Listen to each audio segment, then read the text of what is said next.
നമസ്കാരം, ഞാൻ മനോജ് നെടിയാക്കൽ. പുതിയൊരു വീഡിയോയിലേക്ക് എല്ലാവർക്കും സ്വാഗതം. കിലോയ്ക്ക് 4000 രൂപ. വെണ്ണയുടെ രുചിയും ഉയർന്ന പോഷക ഗുണങ്ങളും ഈ പുതുവിള കർഷകരുടെ തലവര മാറ്റും. മലയാളിയെ സംബന്ധിച്ച് പുതുവിളയാണ് മക്കഡാമിയ. വിലയിൽ ബദാമിനും കശുവണ്ടി പരിപ്പിനുമൊക്കെ വളരെ മുകളിൽ നിൽക്കുന്ന മക്കഡാമിയ പരിപ്പ് ഓസ്ട്രേലിയൻ മലയാളികളിലൂടെയാണ് കേരളത്തിന് പരിചിതമാകുന്നത്. മക്കഡാമിയയുടെ ആഗോള ഉൽപ്പാദനത്തിൽ മുൻനിരയിലുണ്ട് ഓസ്ട്രേലിയ. ദക്ഷിണാഫ്രിക്കയും ചൈനയും ഓസ്ട്രേലിയയും കെനിയയും മത്സരിച്ച് കൃഷി ചെയ്യുന്ന ഈ ഫലവർഗ വിളയുടെ പരീക്ഷണ കൃഷി ദക്ഷിണേന്ത്യയിലും തുടങ്ങി. കർണാടക, തമിഴ്നാട്, ഒഡീഷ എന്നിവിടങ്ങളിലും പലരും മക്കഡാമിയയുടെ പരീക്ഷണ തോട്ടങ്ങൾ സ്ഥാപിച്ചു കഴിഞ്ഞു. ഹിമാചൽ പ്രദേശിലും വടക്ക് കിഴക്കൻ സംസ്ഥാനങ്ങളിലും കൃഷി പരീക്ഷണങ്ങൾ നടക്കുന്നു. കേരളത്തിൽ കാർഷിക വിള എന്ന നിലയിൽ മക്കഡാമിയ തീർത്തും പുതിയത് ആയതിനാൽ വാണിജ്യാടിസ്ഥാനത്തിലുള്ള കൃഷിക്ക് ആരും തന്നെ മുതിർന്നിട്ടില്ല. ചിലർ അടുത്ത കാലത്ത് പരീക്ഷണാടിസ്ഥാനത്തിൽ നട്ടെങ്കിലും അവ ഉൽപ്പാദനത്തിലേക്ക് എത്തിയിട്ടില്ല. വിപണന സാഹചര്യങ്ങൾ വിലയിരുത്തിയല്ലാതെ എടുത്തുചാടി കൃഷി ചെയ്യാനും പാടില്ല. അതേസമയം ആമസോൺ ഉൾപ്പെടെ കൊമേഴ്സ് പ്ലാറ്റ്ഫോമുകളിൽ മക്കഡാമിയ പരിപ്പിന് കിലോയ്ക്ക് 4000 രൂപയും അതിലേറെയും വിലയിട്ട് വിൽക്കുന്ന സാഹചര്യത്തിൽ ഈ പുതുവിളയുടെ സാധ്യതകൾ അറിയുന്നത് നല്ലത് തന്നെ. ഫലവർഗ്ഗങ്ങളുടെ റാണി, വെണ്ണയുടെ രുചി, ഉയർന്ന പോഷക ഗുണം, പ്രീമിയം വില. ഉപഭോക്താക്കൾക്കും കൃഷിക്കാർക്കും ഒരേപോലെ മക്കഡാമിയ പ്രിയങ്കരമാക്കുന്നതിന് പല കാരണങ്ങൾ. ആഗോള ഉൽപ്പാദനത്തിൽ ബദാമിനെയും കശുവണ്ടിയെയും അപേക്ഷിച്ച് മക്കഡാമിയ ഏറെ പിന്നിലാണ്. എങ്കിലും ആവശ്യകത ഏറുന്നതിനാൽ ഉൽപ്പാദനം ഉയരുന്നുണ്ട്. പോഷകമൂല്യമേറിയ ആരോഗ്യ വിളകളുടെ വിപണിക്ക് പൊതുവെ വളർച്ചയുണ്ടല്ലോ. അതാണ് മക്കഡാമിയയുടെ കാര്യത്തിൽ നടക്കുന്നത്. എന്നാൽ എല്ലാ കാലാവസ്ഥയിലും ഭൂപ്രകൃതിയിലും കൃഷി ചെയ്യാവുന്ന വിളയല്ല മക്കഡാമിയ. ഉയർന്ന ആവശ്യകതയ്ക്കൊപ്പം ഈ വസ്തുതയും മക്കഡാമിയയുടെ വിപണന മൂല്യം കൂടാൻ കാരണമാണ്. കർണാടക, ആന്ധ്രാപ്രദേശ്, തമിഴ്നാട് സംസ്ഥാനങ്ങളിലെ ഉഷ്ണമേഖലാ താപനില മക്കഡാമിയയ്ക്ക് യോജ്യമാണെന്ന് ഈ മേഖലയിലെ കൃഷി പരീക്ഷണങ്ങൾ തെളിയിക്കുന്നു. ഇതേ കാലാവസ്ഥയിലാണല്ലോ കേരളത്തിലുമെന്നത് മക്കഡാമിയ കൃഷിക്ക് നമുക്ക് സാധ്യത വർദ്ധിപ്പിക്കുന്നു. കശുവണ്ടിയെ പോലെയല്ല, ഇത് പൊട്ടിച്ച് പരിപ്പെടുത്താൽ കഷ്ടപ്പെടേണ്ടി വരും. ഇതിനായി നട്ട് ക്രാക്കർ തന്നെയുണ്ട്. വാണിജ്യാടിസ്ഥാനത്തിലാകുമ്പോൾ പ്രത്യേകം യന്ത്രങ്ങളുണ്ട്. അതുകൊണ്ട് തന്നെ തൊണ്ടോടുകൂടിയും തൊണ്ടില്ലാതെയും വ്യത്യസ്ത രൂപത്തിൽ വ്യത്യസ്ത വിലകളിലാണ് ഇത് വിപണിയിൽ ലഭ്യമാകുന്നത്.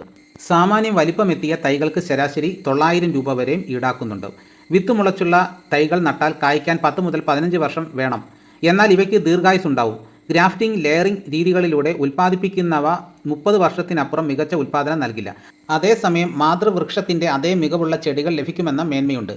ഗ്രാഫ്റ്റ് തൈകൾ കായ്ക്കാൻ 4 മുതൽ 5 വർഷം വരെ എടുക്കും. എയർ ലെയറിംഗ് വഴി ഉൽപ്പാദിപ്പിച്ചവ 3-ാം വർഷം തന്നെ കായ്ക്കും. 3-ാം വർഷം ഒരു ചെടിയിൽ നിന്ന് ശരാശരി 5 കിലോ ഉൽപ്പാദനം. 5 വർഷം പ്രായമെത്തുന്നതോടെ 15 മുതൽ 20 കിലോ വരെയും ഉൽപ്പാദനം ഉയരും. മരം വളരും തോറും ഉൽപ്പാദനം വർദ്ധിക്കും. ഏപ്രിൽ മുതൽ ജൂൺ വരെയും വിളവെടുപ്പ് കാലം. അടിവളമായി ജൈവവളം നൽകി തുള്ളി നന സൗകര്യമൊരുക്കിയാണ് കൃഷി ചെയ്യേണ്ടത്. നിലവിൽ കീടരോഗബാധകളൊന്നും ഇല്ല. ഒരു മരത്തിൽ നിന്ന് ശരാശരി 15 കിലോ വിളവ് കായ്ക്കും. കിലോയ്ക്ക് 100 രൂപ വിലയിൽ ലഭിച്ചാൽ തന്നെ മക്കഡാമിയ കൃഷി ലാഭകരമാണ്. വാണിജ്യ കൃഷിക്ക് യോജിച്ച ഒട്ടേറെ വിദേശ മക്കഡോമിയ ഇനങ്ങളുമുണ്ട്. ഇതിൽ ഓസ്ട്രേലിയയിൽ വിപുലമായി കൃഷി ചെയ്യപ്പെടുന്നതും ഇന്ത്യൻ സാഹചര്യങ്ങളിൽ മികച്ചതെന്ന് വിലയിരുത്തപ്പെടുന്നതുമായ മക്കഡോമിയ 849 ഇനമാണ് കൃഷി ചെയ്യേണ്ടത്. മികച്ച ഉൽപ്പാദനമുള്ള സ്വയം പരാഗണ സ്വഭാവമുള്ള ഇനങ്ങളിലൊന്നാണിത്. നീണ്ട് അരികുകളിൽ നേരിയ മുള്ളുകളോട് കൂടിയ ഇലകളാണ് ഈ ഇനത്തിലുള്ളത്. ശരാശരി വലിപ്പമുള്ള ഉരുണ്ട കായ്കളുടെ വലിപ്പത്തിനനുസരിച്ച് മക്കഡോമിയ ഗ്രേഡ് ചെയ്ത് വില നിശ്ചയിക്കുന്നത്. ആലോചിച്ച് മാത്രം കൃഷിക്ക് മുന്നിട്ടിറങ്ങുന്നവർ അതിൻ്റെ വെല്ലുവിളികളും മുന്നിൽ കാണണം. പ്രധാന പ്രശ്നം കേരളത്തിൽ മക്കഡോമിയ വിപണി രൂപപ്പെട്ടിട്ടില്ല എന്നത് തന്നെ. വമ്പൻ വിലയുണ്ട് എന്ന് പറയാമെങ്കിലും കർഷകരെ സംബന്ധിച്ച് കൺമുൻപിൽ വിപണി ലഭ്യമാക്കുക കൂടി വേണം. വിപണി രൂപപ്പെടുന്നത് നിരീക്ഷിച്ച് കൃഷി വിപുലീകരിക്കുന്നതാവും നല്ലത്. നിലവിൽ ഡ്രൈ ഫ്രൂട്ട് വിപണികളിലും കൊമേഴ്സ് പ്ലാറ്റ്ഫോമുകളിലുമെല്ലാം ലഭ്യമാകുന്ന പരിപ്പ് ഇറക്കുമതി ചെയ്യുന്നത് തന്നെ മികച്ച വിലയുണ്ടെന്ന് പറയുമ്പോൾ തന്നെ 2023-24 വർഷത്തിൽ മക്കഡോമിയ വിപണി ഇടിവ് കാണിക്കുകയും ചെയ്തിട്ടുണ്ട്. ചുരുക്കത്തിൽ മറ്റിനങ്ങളുടെ കാര്യത്തിലെന്ന പോലെ ആഗോള സാഹചര്യങ്ങൾ, കാലാവസ്ഥ എന്നിവയൊക്കെ മക്കഡോമിയയുടെ വിലയിൽ നിർണായകമായേക്കാം. അതേസമയം ഉയർന്ന പോഷക മൂല്യമുള്ള പ്രീമിയം ഭക്ഷ്യോൽപ്പന്നം എന്ന മൂല്യം മക്കഡോമിയ നിലനിർത്തുന്നുണ്ട്. അപൂരിത കൊഴുപ്പ്, കാൽസ്യം, മഗ്നീഷ്യം, പൊട്ടാസ്യം എന്നിവയുടെ സമൃദ്ധി, ആസ്വാദികരമായ രുചി, മൂല്യവർദ്ധനയിലൂടെ ലഭ്യമാകുന്ന വ്യത്യസ്ത ഫ്ലേവറുകൾ എന്നിവയെല്ലാം മക്കഡോമിയയെ ഭക്ഷ്യവിപണിയിലെ ഇഷ്ടവിഭവമാക്കുന്നു. 2022 Australia-India economic cooperation and trade agreement ഇന്ത്യയിലേക്കുള്ള മക്കഡോമിയ നട്ട്സ് ഇറക്കുമതി അതിവേഗം വർദ്ധിക്കുന്നുണ്ട്. ഈ കരാർ പ്രകാരം മുൻപ് 30% ആയിരുന്ന തീരുവ 2028 0 കുറയ്ക്കും. പ്രീമിയം നട്ട്സിലുള്ള ഉയർന്ന ഡിമാൻഡ് തന്നെ കാരണം. അതോടെ ഇന്ത്യയിലെ മക്കഡോമിയ വിപണി കൂടുതൽ വികസിക്കും. മക്കഡോമിയയുടെ ആവശ്യകതയും സ്വീകാര്യതയും വർദ്ധിക്കുന്നത് നമ്മുടെ കൃഷി ഉൽപ്പാദന സാധ്യതകൾക്ക് ഗുണം ചെയ്യുമെന്ന് കരുതാം.